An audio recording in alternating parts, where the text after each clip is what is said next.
Olá, seja bem-vindo a mais uma aula de História, seja bem-vindo à TV Araxá Educa, seja bem-vindo você, aluno da EJA, família EJA, a mais uma aula com o professor Carlos Dias. Hoje iremos dar continuidade sobre a Roma Antiga. Já tivemos uma primeira aula sobre esse tema da Roma Antiga, para o nível 1, tá? do EJA nível 1, e daremos continuidade. Temos aí para a gente estar relembrando, isso aqui é o Coliseu, foi construído há 72 anos depois de Cristo, né? E o que nós temos que relembrar da primeira aula? Primeira aula nós falamos sobre a fundação de Roma. Antes da fundação de Roma, a região era ocupada por vários povos. Então a fundação de Roma está ali na Península Ibérica. Destaca os povos italiotas, os etruscos e os gregos. Então desses povos vai surgir o povo romano. Temos também o fundamento da organização social romana. O fundamento da organização social romana era justamente a família, né? Então, eles eram organizados, a estrutura deles era organizada de acordo com os clãs. Nós temos aí a sociedade, os plebeus, que era a elite da sociedade romana, era o dono do gado, dono das terras. Os plebeus, tá? Os plebeus eram os comerciantes, os pequenos artesãos. Esses que tinham direito eram livres e tinham direito políticos. Os plebeus, só para a gente relembrar, eram livres, mas não tinham participação na política. Os clientes eram aqueles que prestavam serviço para os patrícios, ou seja, eles eram praticamente dependentes dos patrícios, eram protegidos pelos patrícios. E os escravos, que eram escravos oriundos, né, vindos de guerras, povos que foram conquistados, aquelas pessoas transformadas em escravo ou escravo de dívida. Tá? O que era um escravo de dívida? A pessoa tinha uma dívida, não tinha como pagar, ele tornava-se um escravo, tá? Até quitar a sua dívida. E vimos também, desses dois períodos, nós vimos, para a gente estar relembrando aí, o período da monarquia e o período da república. Então, dando continuidade, né, continuando a aula de hoje, daremos continuidade falando sobre a Roma Antiga. O que nós temos aí, dando continuidade a esse estudo? Nós temos as lutas e conquistas plebeias. O que significa isso? Acabamos de citar ali que a pirâmide social da sociedade romana era justamente isso. Acima estavam os patrícios, logo abaixo os plebeus. Os plebeus eram livres como os patrícios. Mas é interessante que os plebeus eles não tinham uma participação política, eles não tinham uma decisão política dentro da sociedade romana. Então nós temos aqui, ó, os plebeus representavam uma grande parcela da sociedade. E desde a fundação de Roma, né, representavam uma grande parcela da sociedade, mas não tinham direito de participação na política. O que é muito bom a gente ver nessa parte agora é como o próprio título está dizendo, né, lutas e conquistas plebeias. Ou seja, eles não tinham essa participação, agora vão acontecer as lutas, os protestos, para conseguir ter essa participação política, essa participação nas decisões.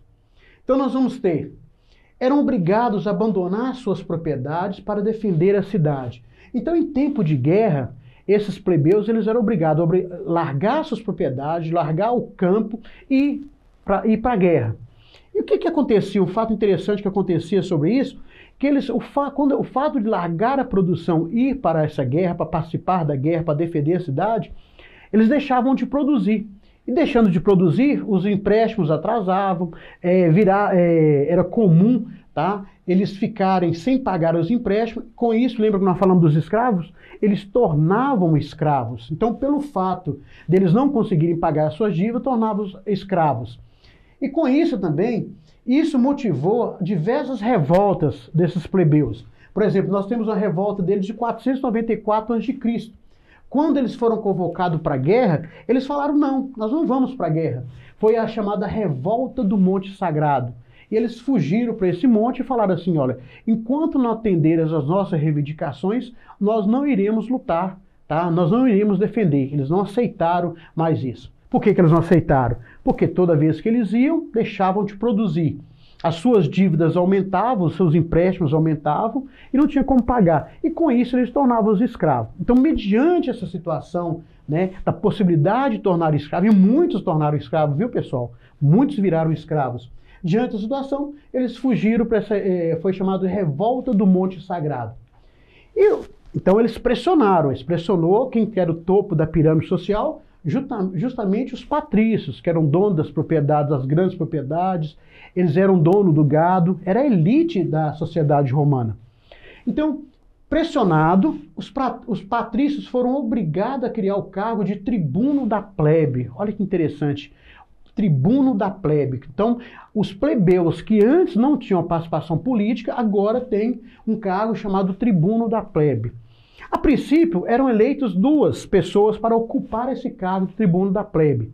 E como se diz, eles foram lutando, buscando essas conquistas, passaram para 10. Tá? Então, de 2, passaram para 10. Novamente, eles fizeram outra revolta, né? Com novas revoltas plebeias.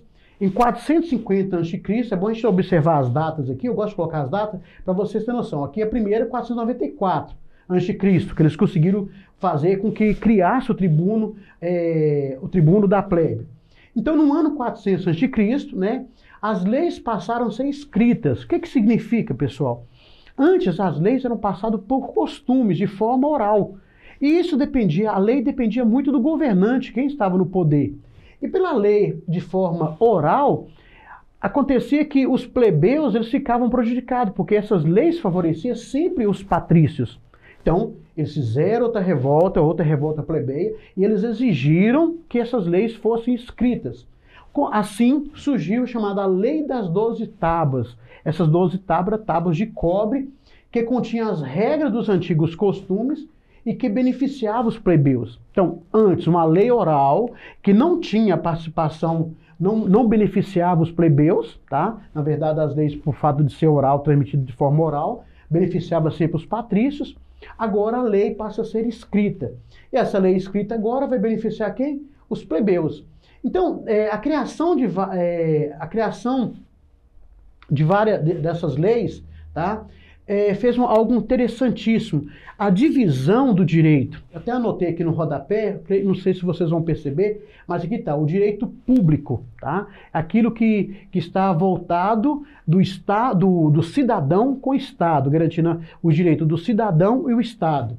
O segundo, o direito privado, aqueles que está relacionado aos direitos particulares. E depois, o direito internacional. Por que eles criaram essa questão do direito internacional? Todos aqueles povos que comercializavam, que tinham relações com Roma, existia esse direito, tá? O chamado direito internacional.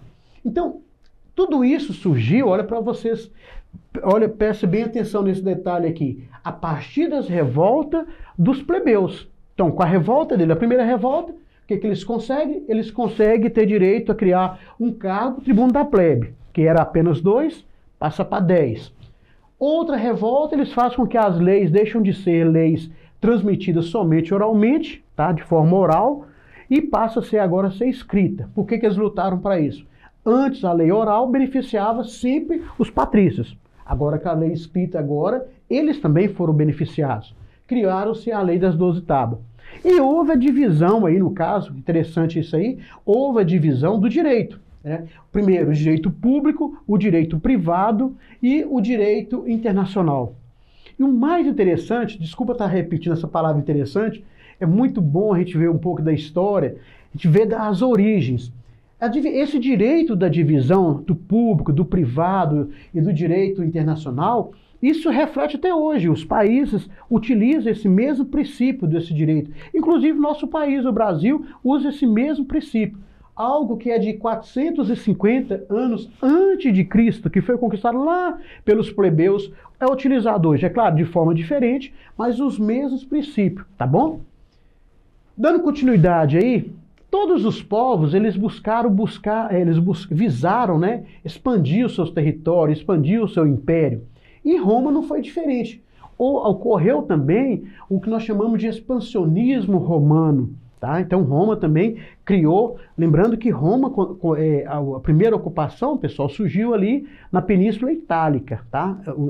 Lembra daquele mapa que nós fizemos, até expliquei para vocês, a questão da botinha, né, da Península Itálica ali. Então começou ali e eles expandiram. Então os romanos expandiram seus domínios desde o século V a.C., tá? Por toda a Península Itálica. Tá? Aqui está já colocando aqui para vocês. A disputa entre Roma e Cartago, tá, pelo controle comercial do Mediterrâneo Ocidental, levaram em 264 as guerras púnicas. Essa disputa do Império Romano com Cartago, quando acontece o expansionismo, Roma depara com Cartago. Essa cidade, ela tinha um porto que cabia 200 navios de guerra. Era uma cidade que tinha 300 mil pessoas. Então Roma encontrou ali uma resistência. Olha, a guerra começa em 264 a.C., ela só vai terminar em 146 anos depois, 146 anos antes de Cristo, tá? Então dá para vocês fazer a conta da diferença aí, né? Mais de 100 anos de guerra, 142 anos de guerra, tá? Então aqui eu trouxe essa imagem aqui para vocês terem noção melhor. Aqui nós temos a Península Itálica. Aqui nessa região aqui, ó, justamente Cartago era uma cidade fenícia, tá? Então uma cidade que como se diz, impôs, tá, sobre os romanos, impôs uma resistência. Como eu falei, só no porto deles cabiam 200 navios de guerra, uma população de 300 mil pessoas. E Roma também, dando continuidade ao seu expansionismo, Roma conseguiu conquistar não só Cartago, mas conquistar a parte do Egito, a Síria, Macedônia, aqui está a Macedônia. Então, o Império Romano, a civilização romana, foi fazendo a sua expansão, foi conquistando o seu espaço, tá bom? Nós temos também a questão do poderio militar. O poderio militar é algo importantíssimo para qualquer império. Por que o poderio militar é importante? Porque é através dos militares, tá, do seu exército, que eles vão conseguir expandir o seu território. É justamente através do seu exército que eles vão conquistar novos povos. E o Império Romano, eles eram, né, a civilização romana, eles eram muito bons na questão militar. Então diz assim, ó, a expansão territorial de Roma contou com importante organização militar. Tá? Então a força militar deles que assegurou que eles conquistassem esses territórios. Então, os únicos no mundo antigo que podia ser montado e desmontado conforme a movimentação das tropas. Então eles organizavam, é muito bom a forma da organização. Eles colocavam essas estacas, fora dessas estacas tinham os fossos, tá?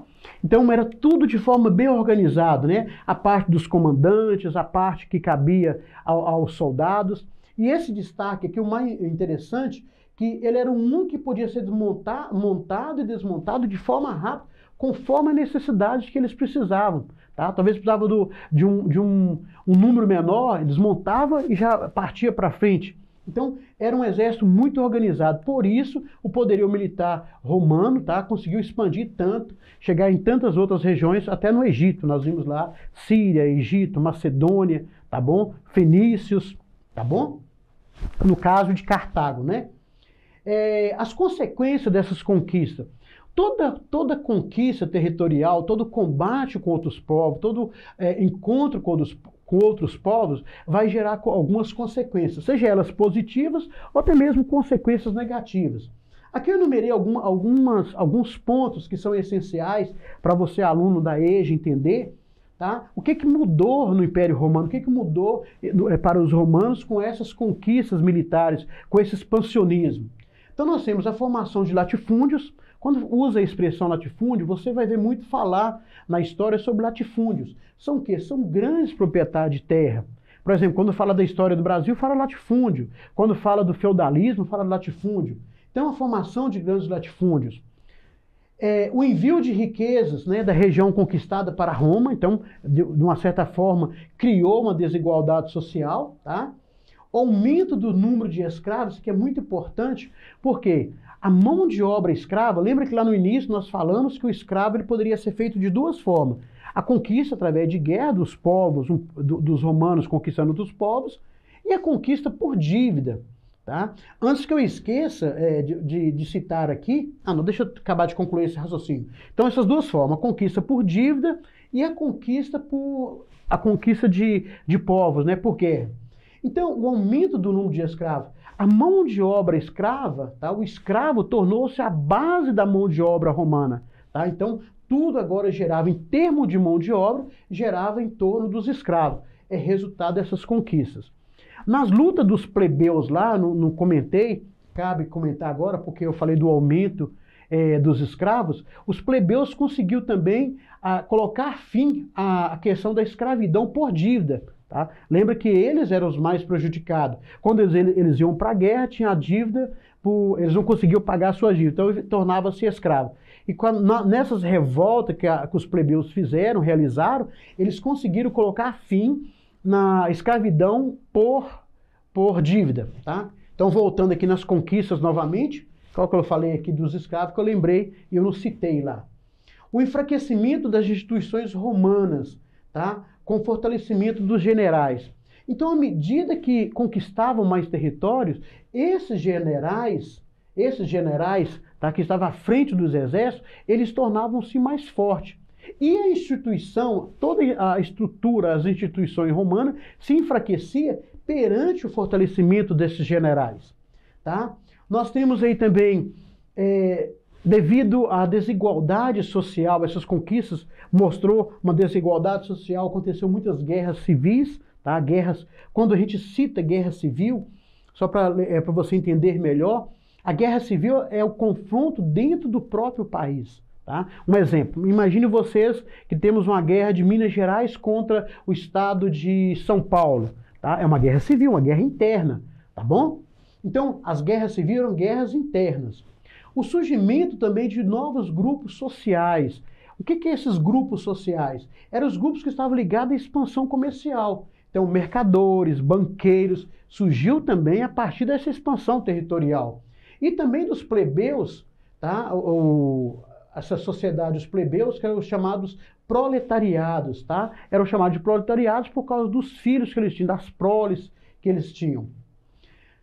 Vai acontecer neste momento agora que nós chamamos de a crise da ordem republicana. Lembra que nós falamos lá do Império, da civilização romana, falamos do primeiro momento que é a monarquia, agora estamos na república. E neste momento agora acontece a crise da república. Tá? Com as conquistas, ampliaram as riquezas de Roma, mas contribuiu para o empobrecimento da maior parte da população.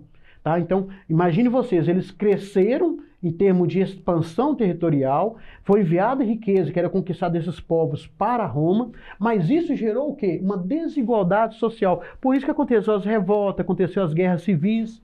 Tá? Assim surgiu propostas que defendiam reformas profundas. Essas propostas aqui são muito interessantes desses dois irmãos, os irmãos Graco,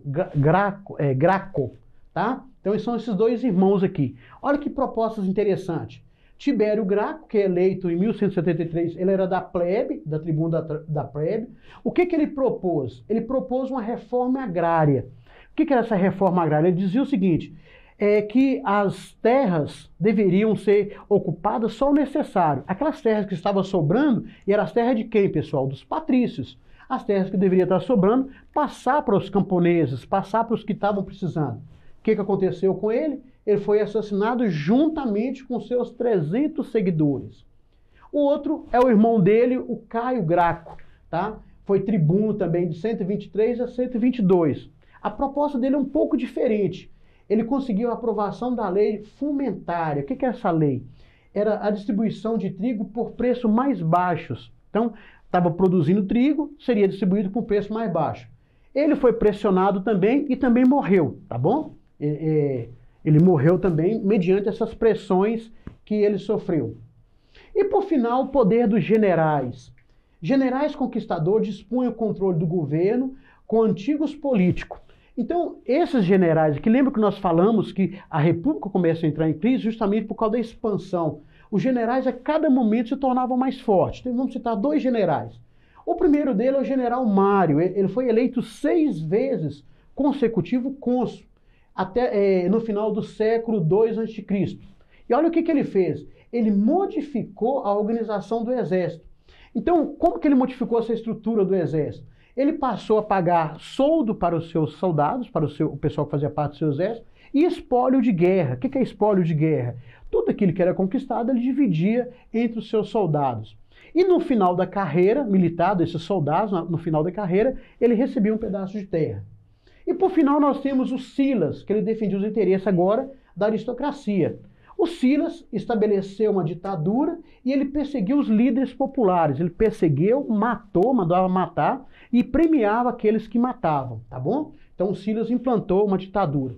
Diante desse cenário, o que vai acontecer?